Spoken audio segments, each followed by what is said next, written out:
Loves. Focus, stop smiling, concentrate, close your eyes, take a breath, don't take out again. Assalamu alaikum everybody. Welcome you on our 9th session of our DevOps meetup. Welcome all of you. Today we have two unique guests, Ms. Helen, Dr. Helen, and Dr. Philippa. They are from Ninja 4, one of the most pioneering DevOps consultation firms located in UK. They came to Saudi Arabia to work in some company, and today they are privileging us to give us this session about how DevOps transformation was created. So let's welcome Dr. Helen and Dr.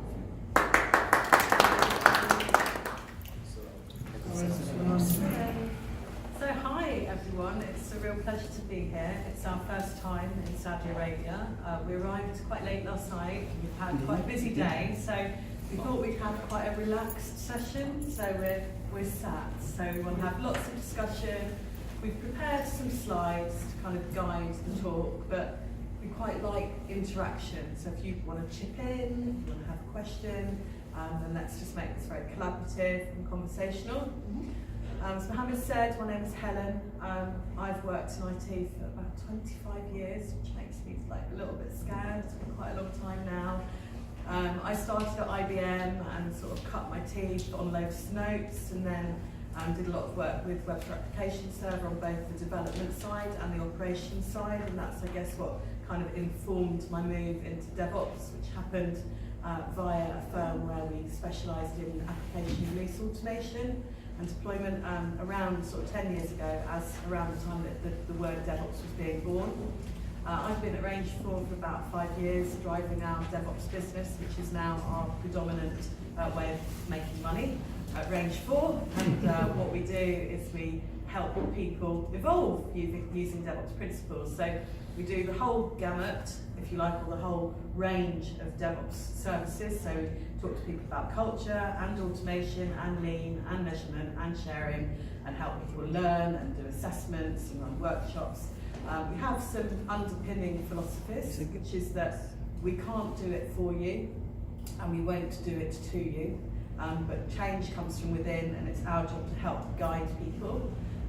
We're very, very blessed with an immense customer list, so we're very lucky as a very small company to work with some extremely large global companies in the UK and Europe and now in the Middle East as well. So we feel very honoured to be able to share lots of stories with you from some very famous companies and some very interesting companies that are smaller, like one of my personal favourites, the Royal Society for the Protection of Birds in the UK, so a charity that looks after our wildlife and natural world in the UK. As you get to know me a little bit better, you'll learn that I love wildlife and the natural world. It's probably my kind of additional passion outside of technology. So that's a bit about me. This is Philippa, who's joined Range 4 relatively recently, although we've known Philippa for a very long time, and one of the reasons that we asked Philippa to join us is because Philippa has a very strong specialism around organisational change, so particularly strong around the cultural and leadership aspects. But I'll leave you to tell the crew a little bit more about your background. Yeah. So my guilty secret is that I was a project manager, but I have converted. May God forgive you. So I've worked for 25 years at Henley Business School, which is one of the leading business schools in the UK. And so I teach on the MBA programs there, and my specialist area is culture change, particularly within the digital space.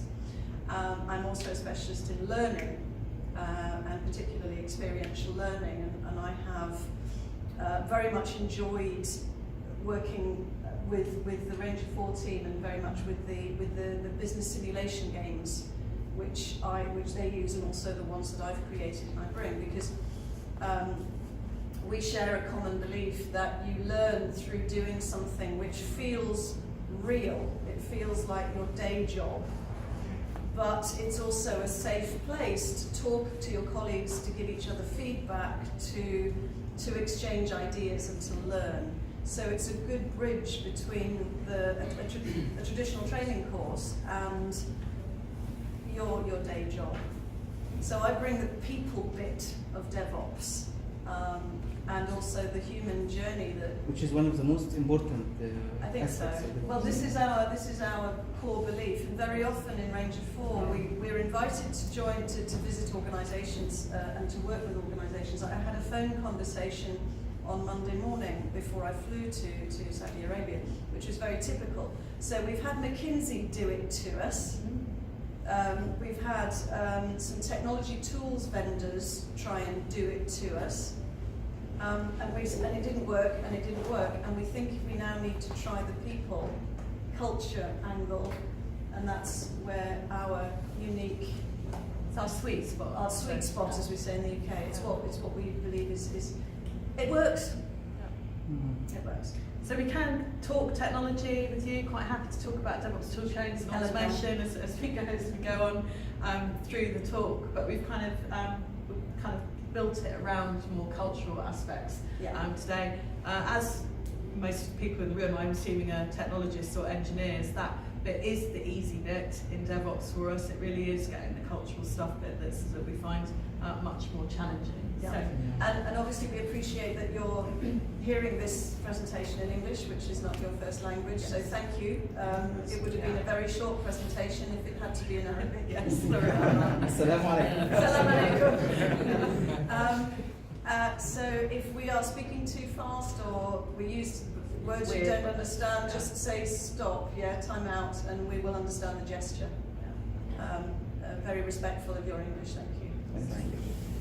So yes, we're going to talk about how DevOps evolution happens. So we're going to share with you some of the patterns that we see in our clients around the world. We wanted to start with this conversation about words, actually. So language, if I could just get PowerPoint to wake up a little bit, that would be great. Let's try and drive. Let's try all sorts of things. Let's try ending the show. Yeah. It's been on for a little while, so I think it's gone to sleep. Okay, there we go. Let's try starting it again. Yeah. Are you all right, driving? Yeah, I'm cool. There we go.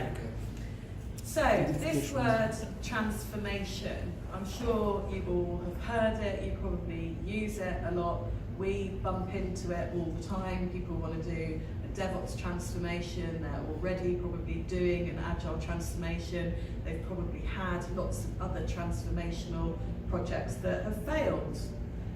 So we have a lot of questions about this word, and then we think about other words like revolution. People want to make big changes. So we are in, we talk about the fourth industrial revolution. Has everybody heard that phrase from Davos and Carlota Perez?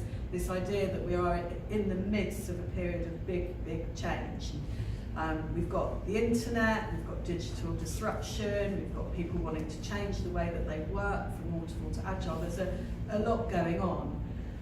But sometimes we feel that as humans, we don't help ourselves by using these big words like transformation and revolution. They set really high expectations, they make us do things that look very waterfall, like write a transformation project plan. It's not very agile, it's not very incremental. So we have question marks over these words, which is why at Range 4 we prefer to use the word evolution. We did have a conversation earlier on today, because there is a balance as humans. Kind of having ambition helps drive us to want to do something big, but it can also be damaging if we find that things aren't happening the way we wanted them to. We can become disappointed and demotivated and switch off. So we kind of have to find this balance between understanding how much control we have of the things around us. And when we're doing a DevOps evolution, we talked about culture. What we're essentially trying to do is change the way that a number of humans think.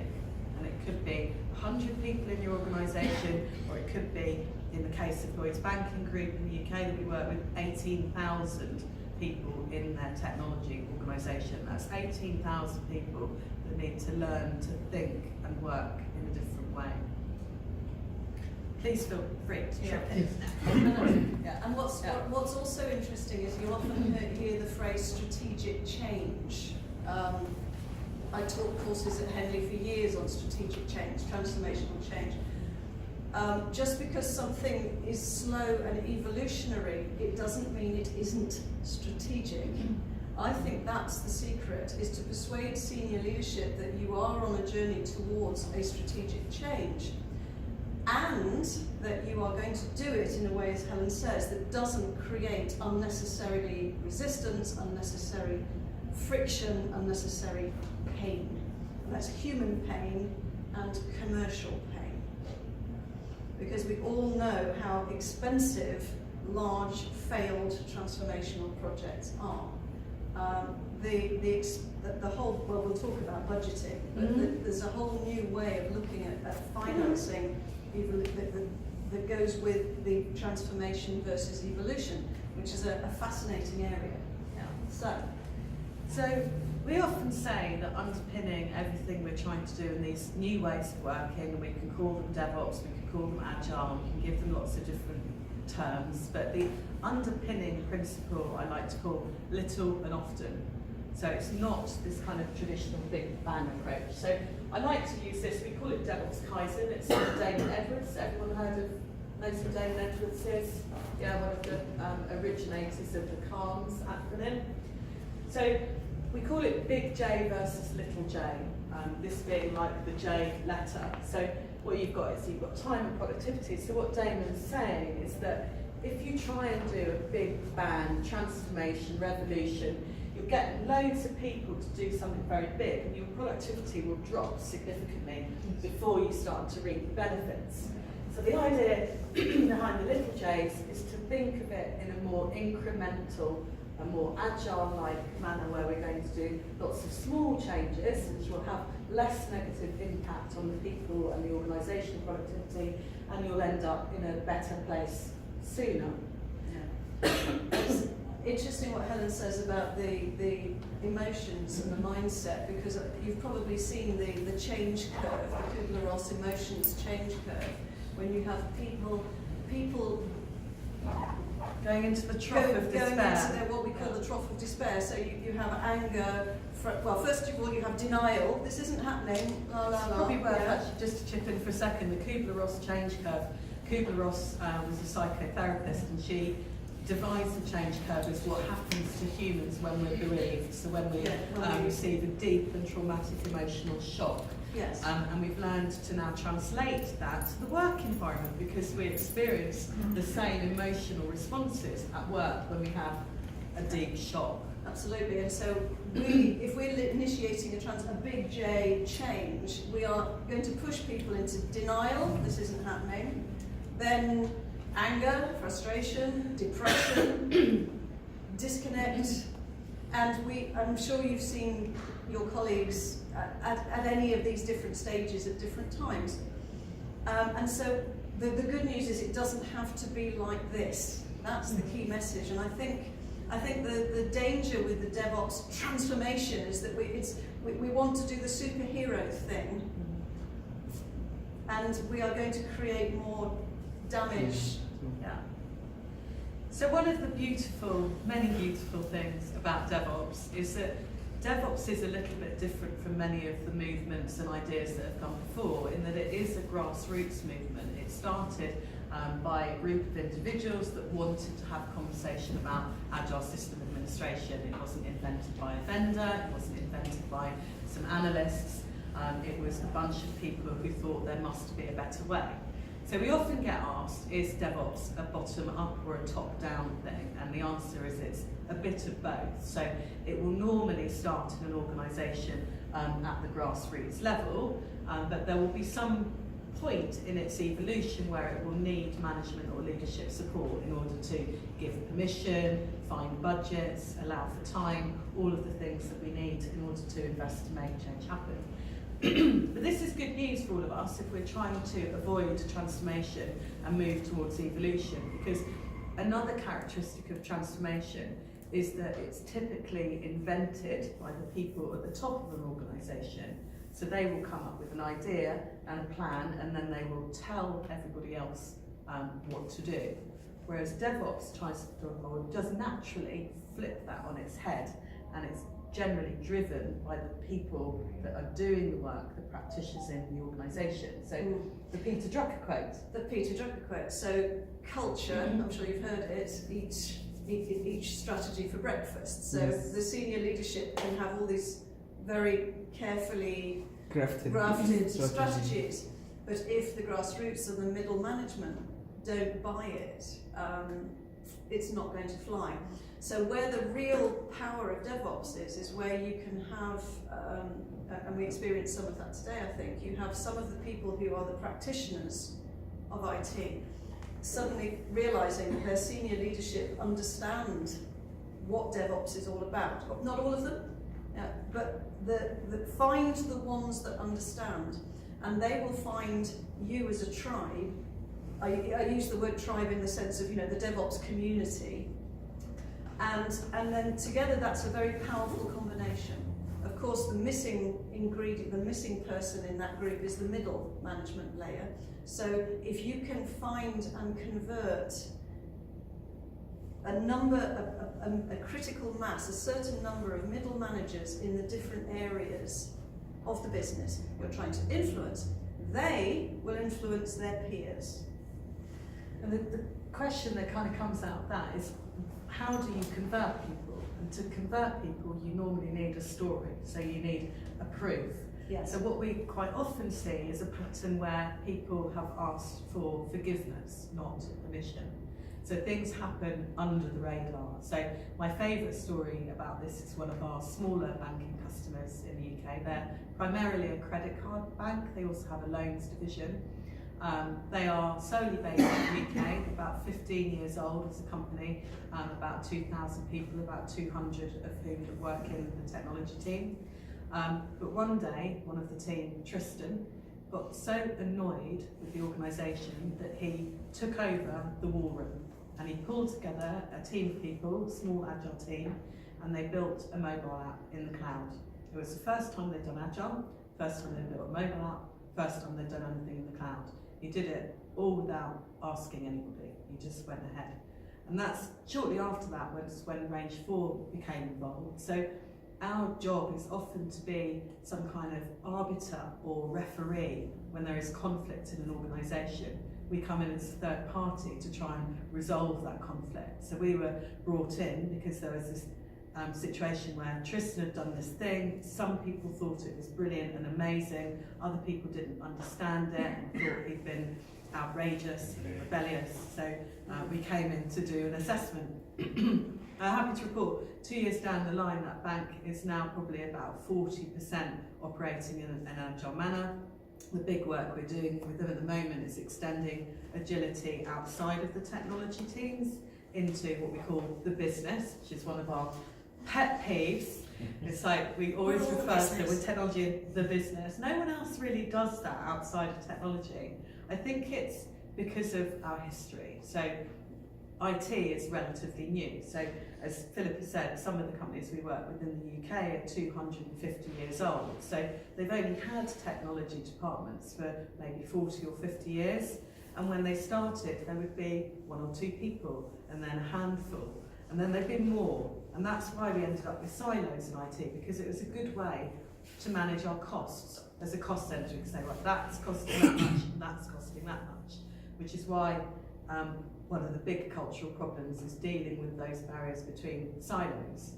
Now that digital disruption has become key, we really need to break down those silos and return to these autonomous cells that we talk about a lot in Agile. Yeah.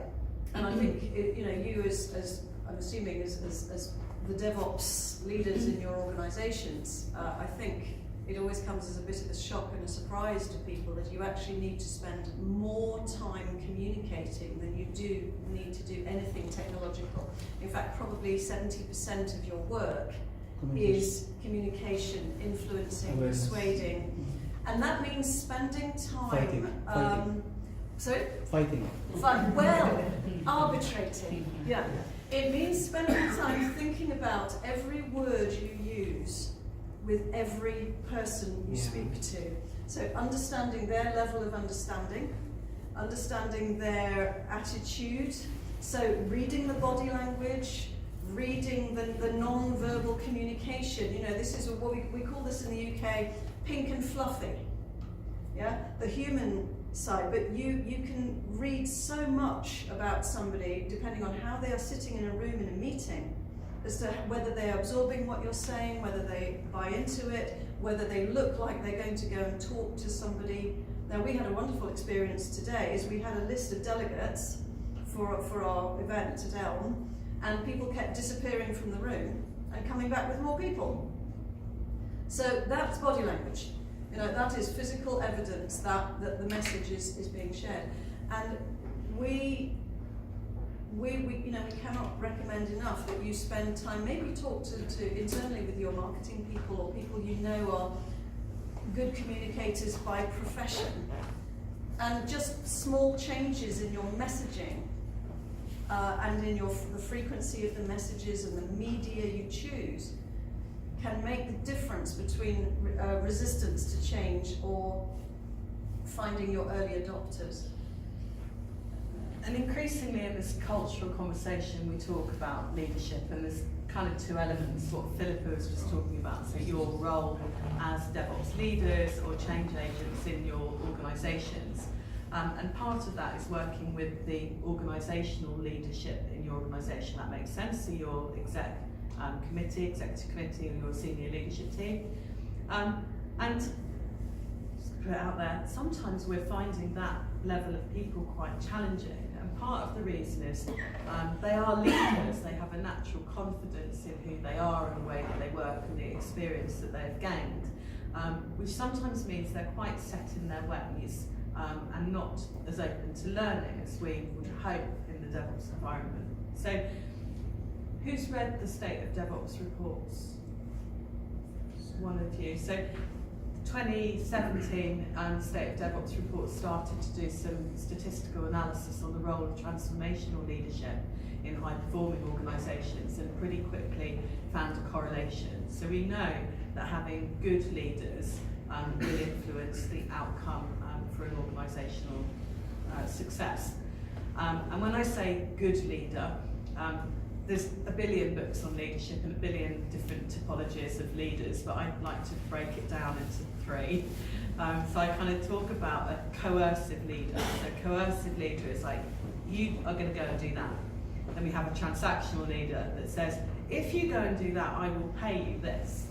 And then we have this transformational type of leader that we're looking for now in this era, which is a servant coach type leader that is supportive, that helps people by asking them questions, helps people become the best person they can, and provides them with tools that can help them do their job better. So what we're trying to do a lot of the time is coach at the exec level, and it's quite challenging, right? It is very challenging, because a lot of these people have done their MBAs, or they've been educated a lot, and they are not all, and so the secret is how to educate without seeming to educate. They are not educating, they are converting. Yeah, exactly. So you're, and I think that one of the things that we have found works particularly well is evidence. Is numbers, is data, and so the exercise that we do, which we'll talk a little bit about, called value stream mapping, where we look at the whole end-to-end value chain. It's not just at process level, it's the higher level, business level, from I've got a good idea about a new HR salary processing system, or a new marketing customer relationship management system, all the way through to the customer is now using it. And we have a way of looking at this very high level, which can be very intangible. It can seem very theoretical, but turning that into hard numbers, which then leaders will accept.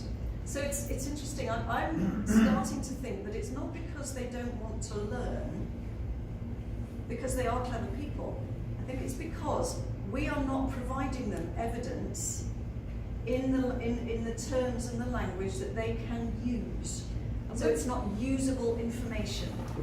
We're very angry and very passionate and very frustrated, and we've also got some great technological arguments, why we must change. But it's not business language, and it's not hard numbers.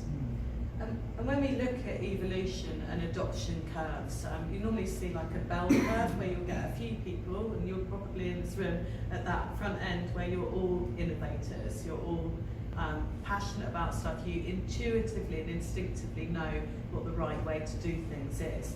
But as we go up the curve, we get people with more doubt and less instinctive knowledge, and these are the people that need that kind of proof and evidence that Philippa was describing. I put a quote up here. It's from Dr. Stephen Spear. I'm going to assume you've all heard of Gene Kim, who wrote the Phoenix Project, of course, the Bible of DevOps. Dr. Stephen Spear was, or is, Gene Kim's kind of mentor.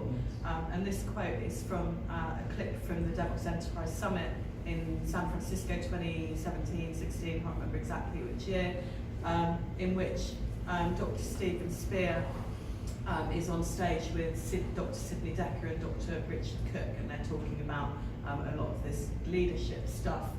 And I just really love this in the kind of the context of this. So high velocity managers are not in place to command, control, berate, intimidate, or evaluate through a contrived set of metrics, but to ensure that their organisations become ever more self-diagnosing and self-improving, skilled at detecting problems, solving them, and multiplying the effect by making the solutions available throughout the organisation. There's just so much power and thought in that. It's like, we know we don't want command and control. You've probably all looked at the Western typology of culture and understand the difference between a pathological and a bureaucratic and a generative culture and how to move between them. Some of you may have read Frederick Laloux's work, Reinventing Organisations. He talks about teal organisations, also a very powerful piece of work. So This statement is heart of the lean, autonomy and... Yeah, it is, absolutely. I particularly, the phrase I particularly like in this is the contrived set of metrics. This is rubbish metrics. we talk about vanity metrics. Yeah, vanity metrics as well. Yeah, well, yes. So you get what you measure. So if you measure rubbish, you get rubbish. Yes. So we are very passionate about diplomatically, because you have to, trying to help organisations to see where the metrics that they're using are creating the behaviour that you want and where they are creating behaviour that you don't want. And many business metrics, and particularly the quarterly or annual performance review that our HR colleagues have created, is an anti-pattern. It's quite toxic. It is quite toxic. In banking, where it's very closely linked to annual bonuses. Yes, because it's exactly a lot of social poison. It is. I have heard people saying, I will not do this because it's not on my KPIs. Because yes, exactly. So or people doing stuff that's meaningless, just so they can tick just that. yes, that's it. That's it. So, and it takes courage as a change leader to look at an organisation which of course is an ecosystem. So you try and change one part of it, and you know there will be ripples in others. But metrics is something that you can bring. And again, I keep repeating this because it's passionate. It's a passion of mine. If you provide alternative metrics and demonstrate the value that they will bring, then that will give you a lot of credibility. It's being angry about the metrics that you have will not create a result, but providing alternatives and describing the possibilities, that works very well in our experience.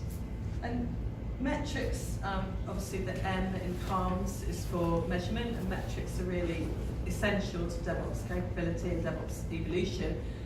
One of the things I say, and it always sounds a bit obvious, but every organisation we meet falls into one of two camps. They've either got virtually no metrics or far too many metrics, and they don't really understand any of them and use any of them, and they've got people spending time writing weekly or monthly reports that nobody ever reads. So getting your right set of metrics is quite hard, and it is also a moving target. So it's one of the first things that we encourage all organisations to do when they're on a DevOps journey, is to immediately get a set of metrics, not too many, just 5 or 10. You know, things like how long does it take to deploy a piece of code? You know, classic first metric for an organisation to start working with. It's all about throughput. And it's a really good example as a metric that shows us how your appetite and your need for metrics will change over time. Because if you focus on that metric, and another kind of strong tip about metrics, measure to improve and measure to learn, but don't measure to target. The minute you start setting metrics and then targeting people and giving them bonuses and praise and stuff based on that metric, you are losing your capability to experiment as an organisation. So it's very important to use them to improve and learn. But the deployment time metric is great because most organisations, when they start measuring it, will be somewhere between 6 and 8 weeks to do a deployment end to end. There'll be some manual server builds and all sorts of stuff going on, probably some release trains to line up with and a change approval board to get through. There'll be all sorts of bits going on. And when that gets automated, we can normally get it down to 10 minutes. This is why in the State of DevOps reports we see crazy stats like high-performing organisations deploy 2,550 times faster. It's because they've managed to automate to that level. Once you've automated to that level and you can deploy on demand whenever you want, that metric is no longer interesting to you. There will be another metric that you'll want to look at, MTTR or change failure rate or the time that it takes value to go around a cycle, all sorts of other ones, but the metrics do move. But the metrics conversation, it really does underpin the cultural conversation because the biggest signifier of a DevOps culture is trust, and metrics and trust are so closely related because we use metrics to build evidence, and it's evidence that allows people to believe that they can trust us. And we have these cultural conversations, and Philip called it the pink fluffy stuff. But if we're technologists, traditionally we've talked about bits and bytes. We haven't talked about our emotions and how we feel, which is really what culture is about. So we have to learn a different type of conversation. And culture is such a nebulous, it's a great British word. It means kind of like a cloud. It's a big fuzzy thing. It's really hard to pin down what we mean, what culture is. But if we think of it as behaviour, suddenly it becomes something that we can quantify and can actually think about influencing.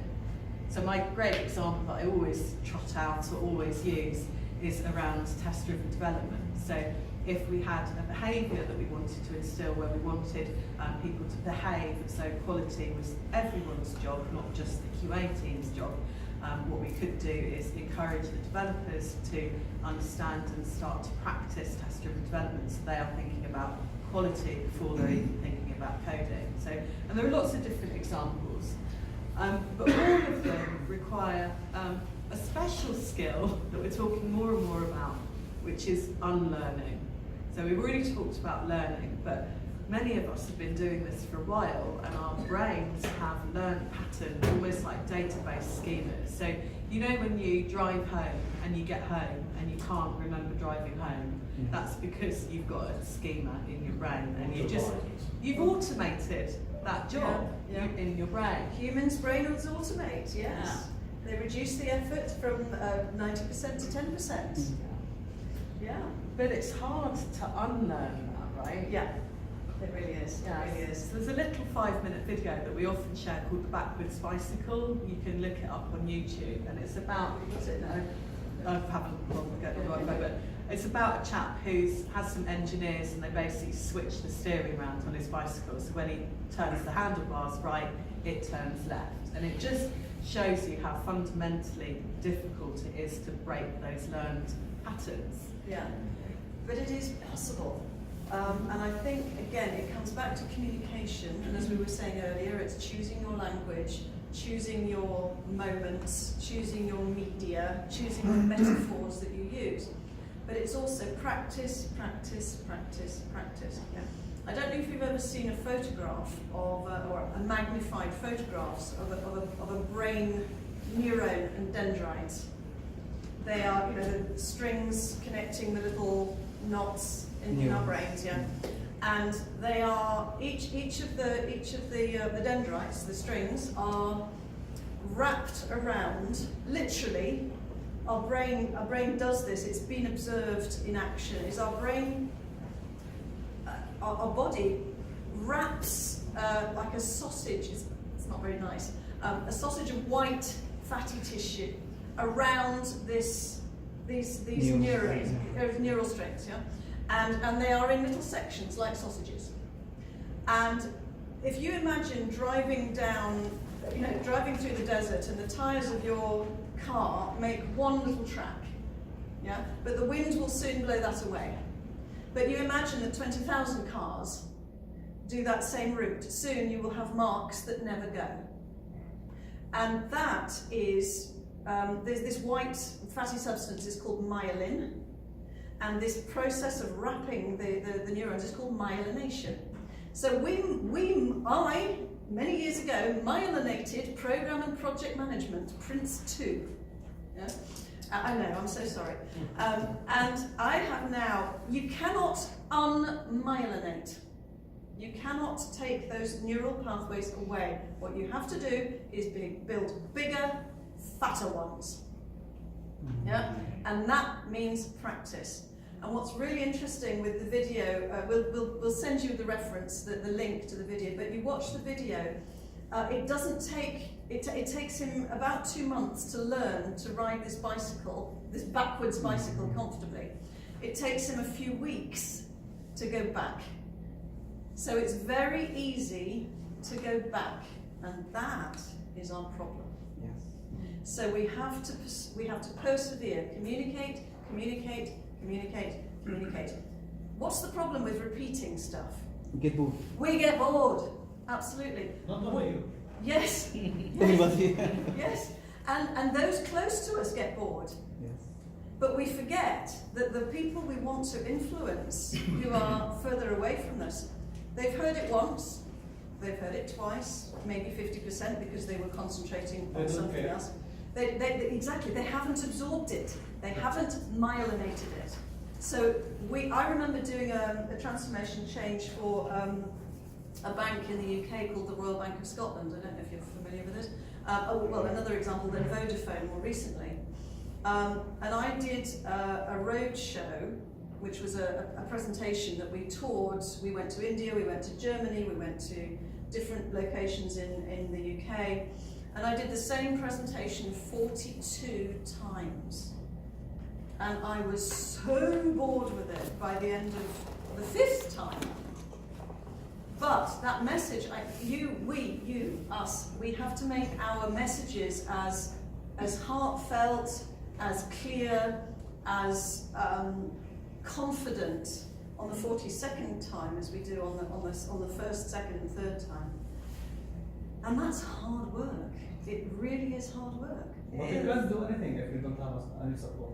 Yes, exactly. So this is kind of You're the next absolutely point right. is we as a human, Yeah. as a human we're a single biological system, but actually what we're working in are more complex biological social systems. So even if we've managed to learn differently, we're now reliant on all of these other people around us to come on a journey with us. So we often talk about the pebble in the pond. So in DevOps evolution terms, the pond is the organisation and the pebble is that first grassroots change leader. And then we're looking for the next set of people that will get on board, that their brains are ready to give them that support and be part of their, I always say army, I don't really like the military analogy, but kind of that next group of people that are going to push the message forward. Yes, it's better.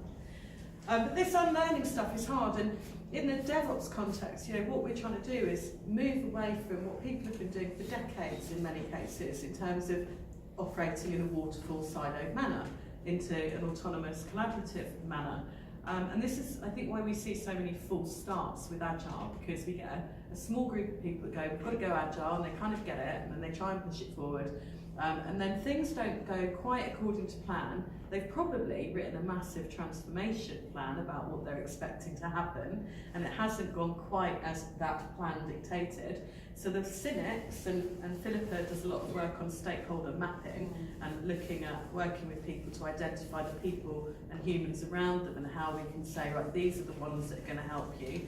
these are the ones that you need to get on board, and this is how you do it. And those are the ones that you should probably just not talk to yet, maybe ever. And there's always, I talked about that bell curve, there's always the naysayers, we call them, the people that say no over here. Sometimes one of our customers once said, if you can't change the people, change the people.